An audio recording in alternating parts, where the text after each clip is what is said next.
Hey guys, just before I show you this old house, I'll give you a little bit of background on the person who owned it. There's a gentleman called Soseki Natsume, and over 100 years ago he wrote a very inspired book, the title of which in English is I Am a Cat.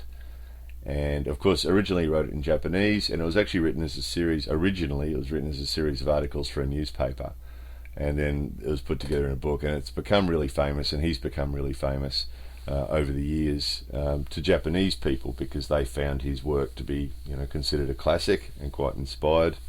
And then it was translated into English, and people who like Japan really, really like it because it's a really interesting insight into Japanese culture. The book is written really simply, almost like a kid's book, but the actual substance of it is quite inspired and quite interesting, and anybody who's interested in Japan will probably like it.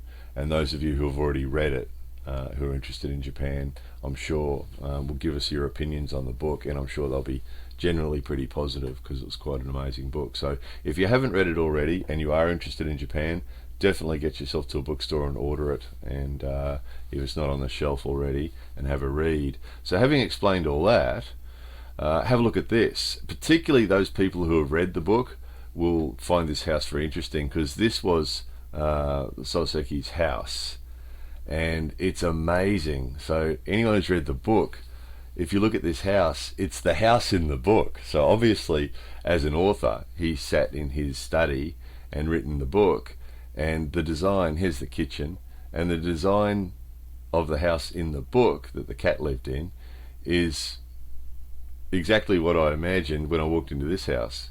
So there's his wife's room that she used for her stuff. You can just see it. I don't know this for a fact, but it's just, this is exactly, when I read the book, this is exactly the image I had in mind. So there's his living rooms, there's his dining room, or his irori room. That's the back of the house out there. But it was amazing having read the book and having an image in my mind of that house that the cat lived in, and then having walked through this house was amazing. It was like, there's that room and there's that room, and in the book he talked about his wife being in the next room, but listening to what he was saying to his friends, and you can see that, and the veranda that or the balcony that the cat spent its time on out in the sun, there it is. And yeah, quite amazing, quite an interesting experience. So beautiful old house. So they've actually moved the house. They moved it to sort of a museum that you'll see in another one of our videos, a place called Meijimura.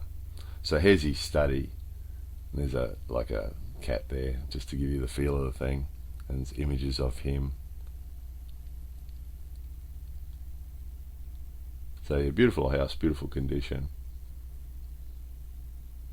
and this history connection that goes with it really adds to it. So of course here's the end of the Meiji era, which is an era where it was a lot of modernization and having new ideas and connecting with the world. So he was really quite good at that. He went and lived in England for a while and studied lots of other cultures and things, which is why he's one of the reasons I think why his book's so inspired, because he knows so much about other cultures that helped him understand his own culture better, I think. So anyway, yes, definitely, if you haven't read the book already, get hold of it because it's quite enlightening. And those of you who have read it, how good's that house? Anyway, hope you found that interesting, guys. More videos coming soon.